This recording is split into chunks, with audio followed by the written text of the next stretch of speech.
Hello, I am in Estonia. I'm here to chase Danish history all the way out east to the Russian border, explore the old town here in Tallinn, and also find a little bit more Denmark here as well on this Friday's Travelin' Young.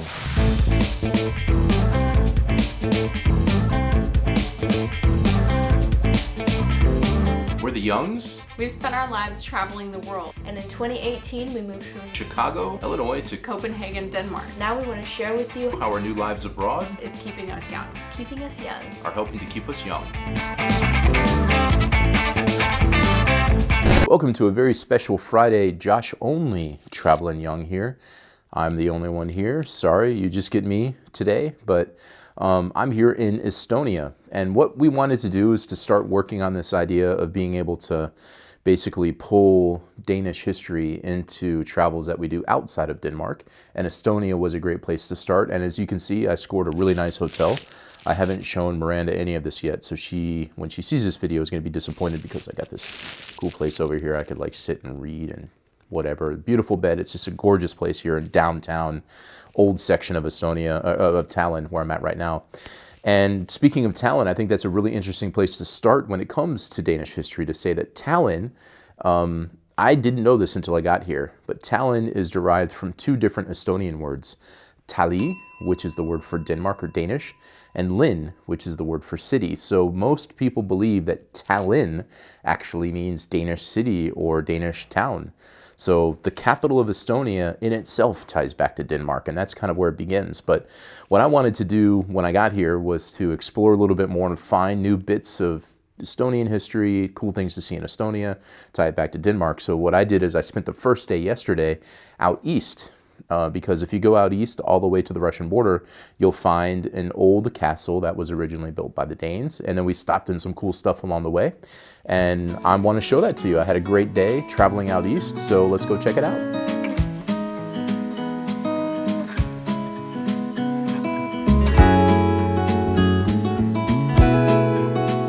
All right, here we are in Estonia, continuing our journey to find Danish history. And this castle in Rakvere, Estonia, where I feel like we were a little over an hour from Tallinn, and we're on our way to Narva, which is another Danish castle. So this was originally built in the 13th century, shortly after the Danes conquered Estonia as part of, well, the history of the Danish flag. When that battle happened and the Danes took over this part of Estonia, this castle was a piece of it. Now it's been built on top many times since then when the Germans were here, but some of the original foundations are from the Danes, and this is one of the Danish castles here in Estonia. So I am gonna walk around, take some video, check it out, and see what it is as we continue to find more Danish history here in Estonia.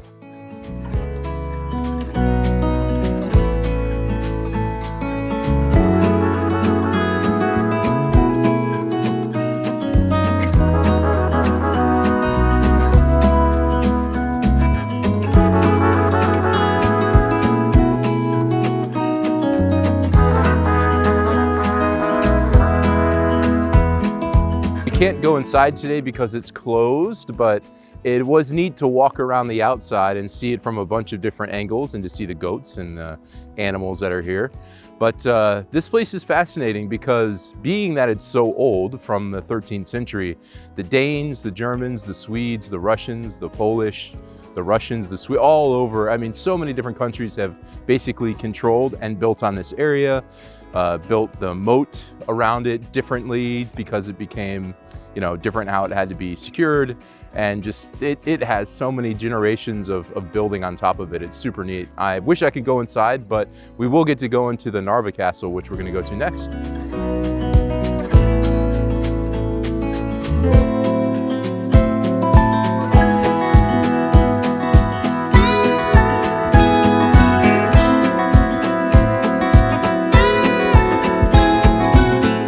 Viivikonna. It's an abandoned Soviet mining town, and you say we're about 30 kilometers or so from the border, and these buildings are basically all abandoned. When we drove, is it okay to walk over here? Yeah. All right, let's see what one of these looks like. Hey, look, there's a Facebook page to go to. Super interesting. So when we drove through, there was some buildings that people are kind of living in, some that people are absolutely living in. But you say they basically would live on like the ground floor because the top may not be so good. Yeah, How many people lived here in its height? more than 1,000 people. 1,000 people. Wow. How many buildings are around this whole site? 40 or 50 buildings. Here's a nice mattress. Fascinating. So this is just a quick stop on our way to Narva to see some old remnants of the Soviet days.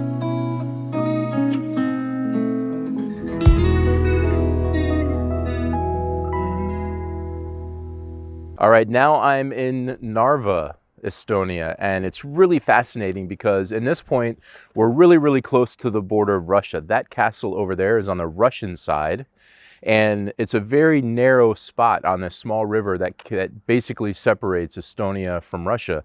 And it's kind of a clash of two different civilizations from Russia over there and over here on the western side with Estonia. And this castle, though, what's fascinating is it was built around the 13th century, which is when the Danes were here. So it's believed that the Danes built this castle because they kind of took over Estonia, this part of Estonia, in 1219. And then we're here through the middle of the 14th century. So this was built by the Danes. Now it's been added on by the Germans and folks since then, like this white portion was built by the Germans, and it was built tall so it could see into the Russian side. But it's pretty interesting, and this is a very strategic place because tons of battles and wars with Estonia and Russia and all this has happened kind of right here because this is the easternmost point of Estonia. So it's a pretty cool place to be and a big critical part of Danish history from the portion of their history when the Danes were here in Estonia.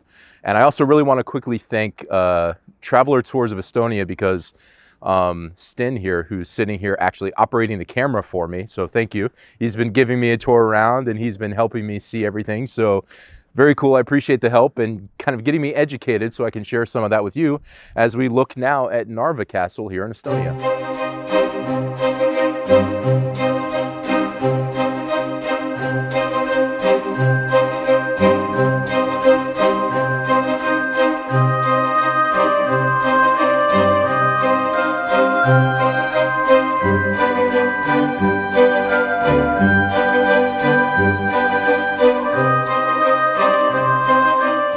We are at the top of this tower now, and it's pretty interesting because I can see Russia. It almost looks like I'm in Russia, but I'm not. I'm in Estonia, still safe here in the European Union, but this is a pretty neat tower as you can kind of see. We came up as high as you can.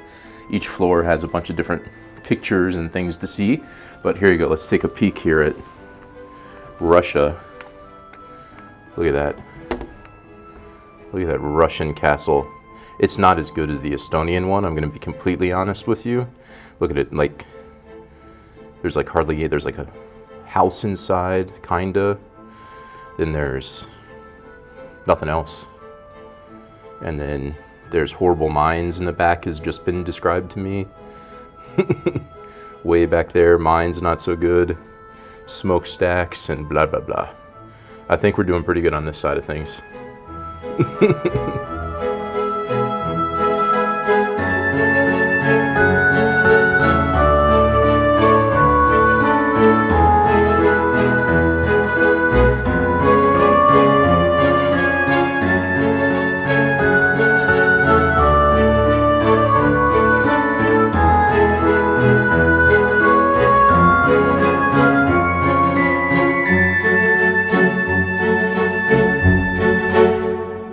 What I forgot to mention is I'm drinking some mead that I got in Narva, which is basically on the right at the Russian border. And I can't remember if this is Estonian mead or Russian mead. It might be Russian. We got a couple Russian things for future Tried on Tuesdays. So anyway, it's quite good. I've gotten into mead since I had some here in Denmark, or well, back in Denmark. All right, so I wanted to show that to you. I thought it was really interesting, and I thought it was really cool. I have to thank the people at Traveler Estonia. I'll have a link below to them in the description below. I paid for the tour, but they did help me kind of organize something private so that I could go specifically see and get some information on the Danish parts of history, because that's what I was interested in, is kind of visiting these Danish towns. And I was also interested in seeing some of the former Soviet stuff. So it was really neat to visit that one former mining town that's basically been abandoned, which is really fascinating to learn about why it was abandoned, and the fact that basically the mining stuff was closed, and these former Soviet Soviets that were living there at the time when Estonia became independent didn't really have a place to go, so they kind of left. They didn't have jobs there anymore, and it just kind of fell apart. And it's really used to be unsafe, but now it's okay to walk around. It was neat to see. And then also the second place we went on the way back, at the very end of the day, is a former Stalinist architecture town that's kind of planned out.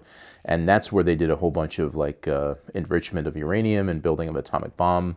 And it was heavily guarded in a secret city basically at the time. And it's really interesting because Miranda lived for a while in Oak Ridge, Tennessee, and that's exactly what Oak Ridge, Tennessee was it was a secret city where all the US development for the atomic bomb happened. And so for many years, nobody knew it was there. It was heavily guarded, and the people that worked there lived in separate places. They didn't really know what was happening. They couldn't communicate well with the other people that lived in the town, and that's exactly how the Soviet place was. So while the architectural and the design is very different, the intent of each of these cities is similar. And it's interesting having been to Oak Ridge in the US, and then also, of course, now having been to this former Soviet place. So that was well worth the trip for me, and it was interesting to kind of tie it back to something I'd seen back home in the US. All right, so that was the first day out east in Estonia, but now what we want to do is I'm going to show you what I did earlier today in Tallinn, because I headed out and I spent a day in Tallinn, and I think it's important to say that I'm no historian, and I basically just left the room and just started walking and looking for really cool buildings and cool things, because this is all like a living city. It's so beautiful. There's so much history everywhere. And there's traces of Danish history all over the place too. So you'll see I visited a place where the flag fell, where Queen Margaret visited when she was here for the celebration of the 800th year anniversary of the flag, and then just plaques around the city that talk about Danish history, because so much of it dates back to when the Danes lived here. So I think it's really interesting, and I want to show you how beautiful of a town it is. So let's go ahead and take a look.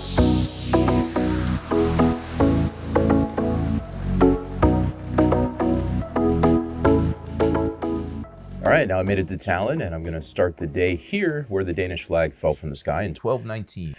Check out the video I did specifically about the Dannebrog, so I'm not going to go into a ton of detail here, but it's definitely worth visiting this spot. What I'm going to do right now, though, is I'm going to walk around and see how many Danish flags I can find. I've seen a couple getting to this spot right here, so we're going to get some video of that. We're going to visit a little bit of the King's Garden, which is above us.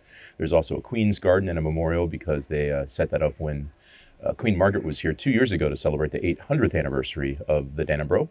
Then I'm going to walk around Tallinn and see what I can find, because it's such a cool city with all these medieval walls and churches, and I mean it's just a really cool, just well-preserved medieval town that's super neat to walk around and see. So I'm going to go and see what I can discover here in Tallinn, and I'm going to take you along. So let's see what we can find.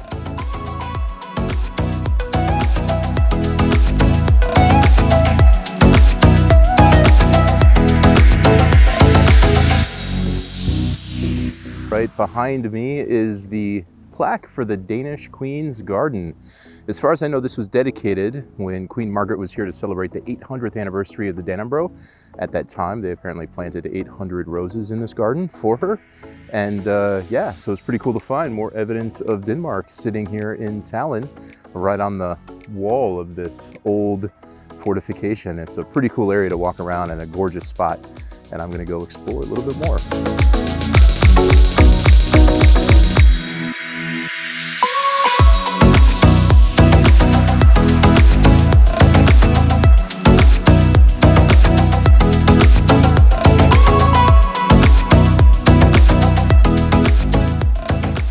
Here we are in Tompia Hill, which is the tallest part of Tallinn, and it's a perfect place to start a day when you're touring around, because you can start here and basically walk downhill almost everywhere from this point, because we're pretty high. Over to this side of me, you can't see, but it's the Parliament for Estonia. Over on this side are the kind of walls and towers we saw earlier, where the Danish Queen's Garden is at, and a few other things. That's over here to this side. Behind me, though, is Alexander Nevsky Cathedral, which is built in 1900. And this is my Friday fact for you. I've been here before. Miranda, Mai, and I, and our good friend Robin came in 2008. That was 13 years ago. And we spent like 3 or 4 days in Tallinn. And I remember almost every day we started looking at this cathedral. It is just beautiful. And I'm just blown away, this kind of Orthodox style, which I'd never ever seen before until I came to Tallinn that time in 2008. So every day I'd walk around this and take pictures, and it was just still blows me away how beautiful it is. I can't take video and stuff inside, so I can't show you the inside, but I'll show you a bunch from the outside and some pictures from when I was here in 2008, because it was February and cold, snow on the ground, but it was still an interesting time to be in Tallinn and experience kind of a cold winter in Estonia. But anyway, it's just such a great place and a perfect spot to start your day. I didn't start here, but I'm going to continue from here and go walk on down and see a little bit more of Tallinn.